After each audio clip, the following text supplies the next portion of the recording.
আমাকে উষাদি একবার ফোন করেছিলেন, আমাকে জিজ্ঞাসা করেছিলেন মহিলা নির্দেশক হিসেবে। আমি ঘুমিয়ে পড়েছি একদম। রাত্রি 11টার সময় ফোন করে বলছেন তুমি একটু 2 লাইন বলে দাও মহিলা নির্দেশক হিসেবে তোমার কী বলার আছে, তুমি কীরকম কাজ করবে, মানে কাজ করতে তোমার কোনো অসুবিধা হচ্ছে না? বললাম একদম হচ্ছে না, কিছুই হচ্ছে না। তারপরে সকালবেলা ঘুম থেকে উঠে আমার মনে হলো ও উষাদিতে এবার সিনিয়র ফেলোশিপে পেয়েছে।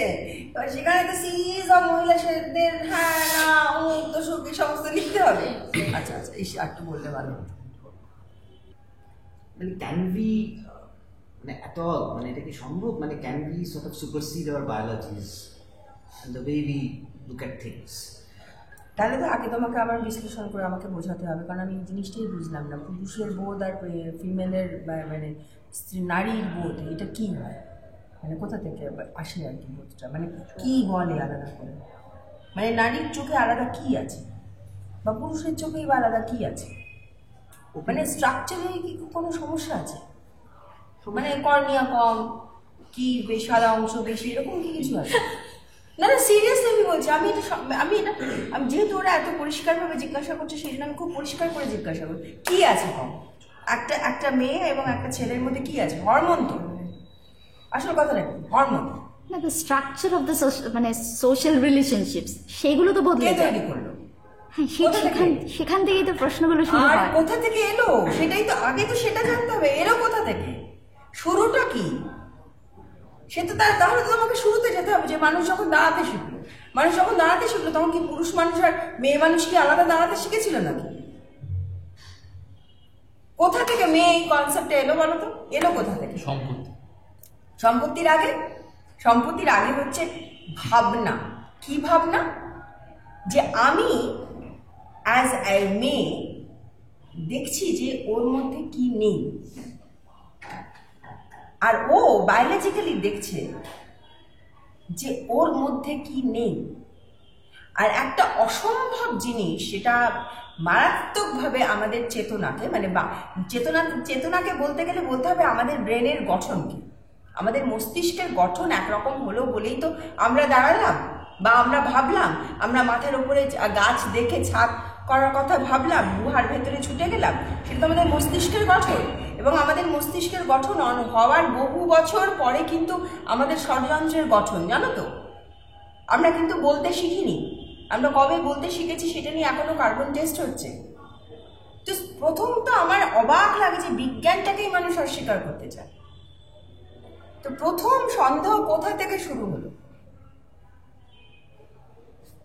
শুরুই তো হলো যে একটা মেয়ে যখন সে গর্ভধারণ করছে, যখন আমি কিছু চারপাশের জানি না, আর আমি দেখছি আমার চোখের সামনে যে ওর একটা শারীরিক পরিবর্তন হচ্ছে, যেটা আমি জানি। বিষয়টা তো এটা, এবং ওর ভেতরটা আমি দেখতে পাচ্ছি। আসলে আমি যেটা দেখতে পাচ্ছি, এবার আমি যেটা দেখতে পাচ্ছি না সেটাকে আমি বর্ণনা করতে শুরু করলাম। এই তো এর বাইরে কি? তাহলে আধুনিক যুগে দাঁড়িয়ে কি আমি দেখতে পাচ্ছি না যা ও দেখতে পাচ্ছে? বা ও কি যেটা দেখতে পাচ্ছে না আমি দেখতে পাচ্ছি, আধুনিক যুগে দাঁড়িয়ে কি করতে পারছি? কি দেখি? প্রত্যেকটা ঘটনা চোখের সামনে ঘটছে। আজকে কোন ঘটনাটা নিয়ে কথা বলবে বলো? Domestic violence. মেয়েরা ডোমেস্টিক ভায়োলেন্সের শিকার হয়। তোমরা জানো যে 498A এর মতো একটা মানে অত্যন্ত দরকারি একটা আইন, তার একটা বাইল হয়ে গেছে, অ্যাবিউজড হচ্ছে, বাইল হয়ে গেছে। মানে এখন একটা ছেলে সে একটা 498 এর মতো একটা ইয়ে করতে পারে, জানো কেন পারে? এর পেছনে রাজনীতিটা কি? আমি থিয়েটার করবো, আমি এটা ভাববো না? যে আজকে আমাদের দেশে এশিয়া কি বলে ছোটদের কি হলো বিশ্বকাপ, আমাদের দেশ কেন খেলতে পারলো? আমরা হোস্ট করেছি বলে। আমরা হোস্ট কেন করেছি? কি এসেছে হোস্ট করার জন্য? কত টাকা পেয়েছে পশ্চিমবঙ্গ বা ভারতবর্ষ হোস্ট করার জন্য? কিন্তু কেন করা হয়েছে? ফেসবুক খুললেই তুমি দেখতে পাবে 2014-তে 394 টাকা গ্যাসের দাম ছিল, 2017-তে 890 টাকা। কিসের ছেলে কিসের মেয়ে? ছেলে মেয়ে তো এখন বানিয়ে রাখে কারণ ওই রাজনীতিতে ঢুকতে সুবিধা হয় বলে। আমার তো ওই রাজনীতিতে ঢোকার দরকার নেই, এমনি যথেষ্ট রাজনীতি পড়ে রয়েছে, তাই নিয়ে আমাদের যথেষ্ট পরিশ্রম করতে হবে। আমাদের এখানে একজন আছে, এই যে ওরা কালকেই বলছে ও কি বলে, আরে মৌসুমি আসছে না, তা আমি জিজ্ঞেস করলাম মৌসুমি আসছে না, কারণ অভিজিৎ বলে যা মাঠে ঘাটে নাটক হচ্ছে, মৌসুমি মনে হচ্ছে না আর আসবে। একজনকে একটি মরকের কাহিনীতে মুরগি তোলানো হলো, এবার সে নাচ শিখলো, গান শিখলো, কিভাবে অ্যাপ্লাই করতে হয় খানিকটা হলেও শিখলো। এটা কি আমি বুঝতে পারলাম না, মাঠে ঘাটের সাথে না আসার কি সম্পর্কটা? ওই তো মাঠে ঘাটে গিয়ে নাটক করতে হচ্ছে, তার ইগোতে লাগছে, সে স্টেজ লাইট এবং দোষখানা তারা কিছু পাচ্ছে না, ব্যাস চলে গেল ট্রেনের ধারে স্টেজ হচ্ছে। তবু তো এবার ভালো যে সে একা গেছে, অন্য সময় তো দুজনকে সাথে নিয়ে চলে যায়। কবি বলেছেন এক কাপেতে খুঁজবে দুঃখ, সাধু সাধু এক কাপেতে খুঁজবে দুঃখ, কাগজে মামুনের জন্য আপনারা গ্যাসের ভর্তুকি ছেড়ে দিন। তাহলে এক কাপেতে খুঁজবে দুঃখ, পেয়ে কেরোসিন বন্ধু আসছে আছে দিন।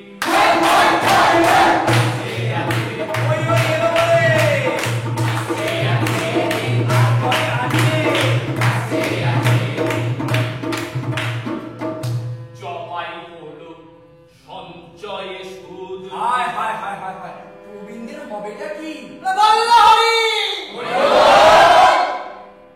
জমাই হলো সঞ্চয়ে সুদ, বাজিয়ে কালো টাকার বিন, বন্ধু আসছে আছে দিন।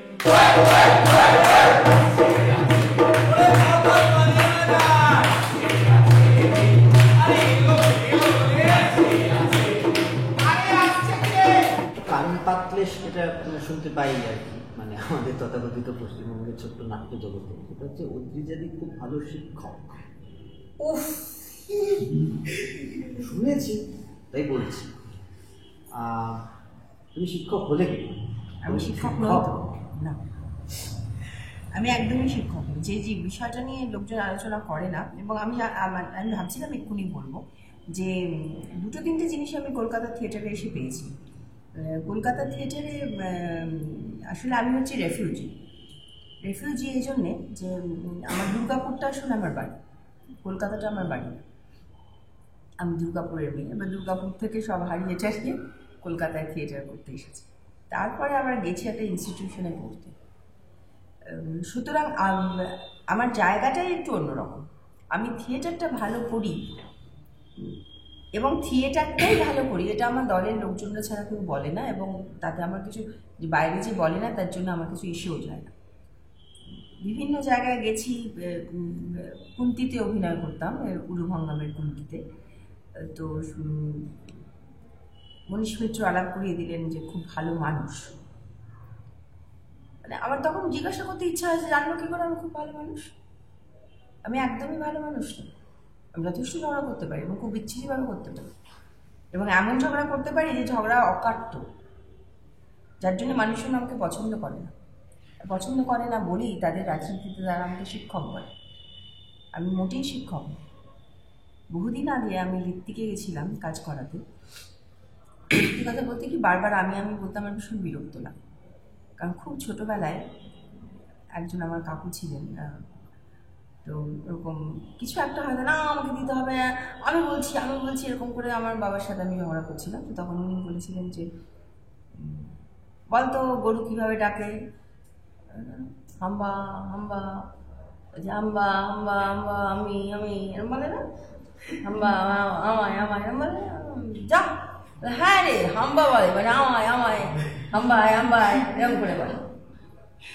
কিন্তু সেটা যখন তোষক বানাতে গিয়ে ধুনুরি ব্যবহার করে তার চামড়াটা, সেটা তখন টুমু টুমু বলে। মরে গিয়ে তুমি তুমি করার চাইতে মরার আগে তুমি তুমি করাটা ভালো না বলে আমার মনে হয়। ঋত্বিকে গৌতমরা যেটা বলেছিলেন, সারা দিনের একটা ওয়ার্কশপ করেছিলেন, এবং যেটা আমি সবাইকে বলি যে একজন বয়স্ক মানুষ, তিনি সারা দিন বসে সকাল 10টা থেকে রাত্রি 9টা পর্যন্ত বসে ওয়ার্কশপটা দেখলেন। দেখার পরে বাড়ি যাওয়ার আগে আমাকে জিজ্ঞাসা করলেন যে অদ্রিজা, কলকাতার লোকেরা তোমাকে পছন্দ করে না কেন? আমার ভীষণ কান্না পেয়েছে।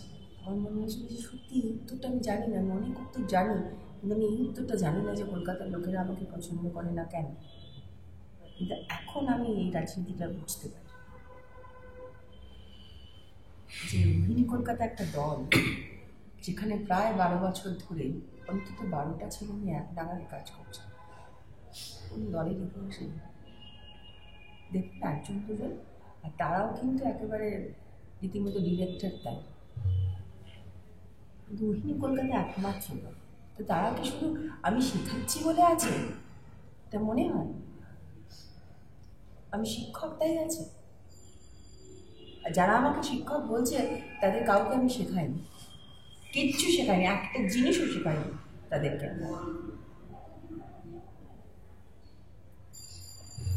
আমি শিক্ষক তাদের যারা আমার কাজটা করে, আমার সাথে একসাথে কাজটা করে। তাদের কাজ দেখলেই আপনি বুঝতে পারবেন যে এটা অদ্রিজাকে শিখেছে, তাদের বলার প্রয়োজন হয়। আসলে ওটা বেচা যায়। সৌমিত্র চট্টোপাধ্যায় আমার শিক্ষক বললে ওটা ওই কাগজটা বেচা যায় না। ওই কাগজটা বেচে কি একটা অখ্যাত লোক অদ্রিজা দাশগুপ্ত, ও শিক্ষক, ওটা বেচা যায়। নাহলে আমাকে শিক্ষক বলার কোনো কারণ তো আমি খুঁজে পাই, মানে কেউই খুঁজে পাবে। কি দেখেছে আমার শিক্ষার? যে মানুষটা বলছেন সেই মানুষের কোন জিনিসটা দেখে আপনার মনে হচ্ছে হ্যাঁ অদ্রিজা শিক্ষক? কিন্তু আমি এমন মানুষজনকে আপনি তাদের নাটক দেখতে আসবেন, দেখতে এলে বুঝবেন যে হ্যাঁ অদ্রিজা শিক্ষক। আমাদের নাটক দেখতে এলেই আপনি বুঝতে পারেন যারা এখানে অভিনয় করছে তাদের আমি শিক্ষক।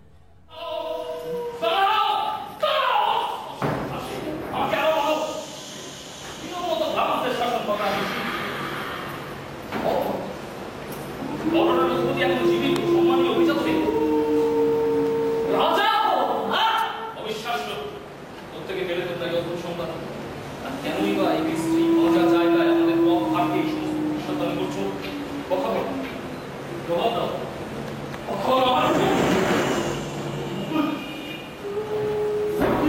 আছে জলের সেই কোথায় কোথায় অদৃশ্য বাবা যাকে দেখতে বলে মনে হয়েছিল তার বিশ্বাসের সঙ্গে হওয়া আরো কিছু থাকবে এমন কিছু নেই। সত্যি ছিল এখানে নাকি যুক্তি কাজ করছে না, যেন কোনো বিষাক্ত শিকড় বাকড় খেয়ে ফেলেছে? তোমার বংশধর রাজা হবে না, তুমি নিজে রাজা, বড় রাধিপতি অবস্থায় বলে গেল। আপনার সকলের খবর রাজা সম্বন্ধে গ্রহণ করেছেন ম্যাকবেথ, দ্বিতীয় ধরনের আপনার প্রয়াসের কথা জেনে মহারাজের বিস্ময় প্রশংসার মধ্যে যুদ্ধ লেগে গেল। মহারাজ শুনলেন কিভাবে আপনি শত্রু দেশের সৈন্যবাহিনীর মাঝে নির্ভীকভাবে দাঁড়িয়ে থেকে মৃত্যুর পটচিত্র এগিয়ে গেছে। ঝড়ের মতো একের পর এক খবর এলো যুদ্ধক্ষেত্র থেকে, আর প্রত্যেক দূত আর রাজ্য রক্ষার্থে আপনার ভূমিকার প্রশংসাকে যুদ্ধ রাজা পায়। আমাকে আপনার কাছে মহারাজের পক্ষ থেকে আপনাকে ধন্যবাদ জানাই। আপনাকে তার কাছে নিয়ে যেতে, তবে তারই আদেশে আপনাকে সম্বোধন করি কঠোর অধিপতি নামে। সেই জয় হোক কঠোররাজ। তার কি বলতে পারি? আমি যখন আমার ছেলেমেয়েদের সাথে কথা বলি বা আমার যারা সহকর্মী তাদের সাথে যখন আমার কথা হয়, তখন আমি বুঝতে পারি যে কোথাও তাদের সাথে আমার মেলে, আমার সাথেও তাদের মেলে বলতে সবই দিই। সেটা চা খাওয়াও হতে পারে, সেটা একটা বই পড়াও হতে পারে, গল্প পড়া, কোনো গল্প পড়া। আমাদের মধ্যে কি তর্ক বিতর্ক হয় না? ভীষণই হয়, কারণ আমরা অনেকেই অনেক রকম আদর্শগত। এমনকি আমাদের দলে শাহরুখ খান আর অমিতাভ বচ্চনকেও ঝগড়া, মানে বেশ ভালো ঝগড়া, মানে দুদিন তোর সাথে কথা বলবো না এরকমও। কিন্তু আমি দেখেছি এইটা নিয়েই হয় খুব, যে মানে গ্যাসের দামটা বাড়া উচিত, এইটা নিয়ে হয় না। মানে এখন যে নতুন ইকোনমি পদ্ধতি আসছে, সেই পদ্ধতিটা যে খুব ঠিক পদ্ধতি আসছে, এইটা নিয়ে খুব ঝগড়া হয় না আমাদের মধ্যে। তবে হ্যাঁ, এটাও আমরা আমাদের খুব উন্নাসিক হিসেবে নাম আছে বাজারে, কিন্তু আমরা অতটা উন্নাসিক নই, সেটাও ঠিক কথা। এবার আমরা কিন্তু এটা আমি দেখেছি যে যে দলটা নাটকে দেখতে গেলাম আর কি, নতুন ছেলে মেয়ে, বেশ অনেক ছেলে মেয়ে এসেছে, তাদের প্রত্যেককে কিন্তু আমি সব নাটকগুলোতে দেখতে পাই না, এটাও ঠিক। মানে সবাই যে থাকছে, সবাই যে পরের নাটক ঠিক তার পরের শোতেই যে তাদেরকে আমি পাচ্ছি এরকমটা। তবে আমি দেখেছি আমাদের ক্ষেত্রে যেটা হয়, এটা হচ্ছে যে মোটামুটি 1 মাস যেটা নিয়ে আমার দলের সাথে আমার প্রবল বিরোধ আছে, সেই জন্য আমি সবসময় ফোন নাম্বার দিয়ে দিই যে ওর সাথে কথা বলে দলে এসো, ওর সাথে কথা বলে দলে এসো। আমি সবসময় বলি যে ভাই এসো, আমাদের দলে এসো, 1.5-2 মাস একটু কষ্ট করে থাকো, দেখো যে আমরা যা যা করছি মোটামুটি 1.5-2 মাসে বুঝে যাবো পারবে কি পারবে না। 1.5-2 মাসও লাগে না, 1-2 দিনেই মোটামুটি তারা চলে যায়। আর যারা থেকে গেল তারা ঠিক 1 মাস পর থেকেই দলে কেউ নতুন এলে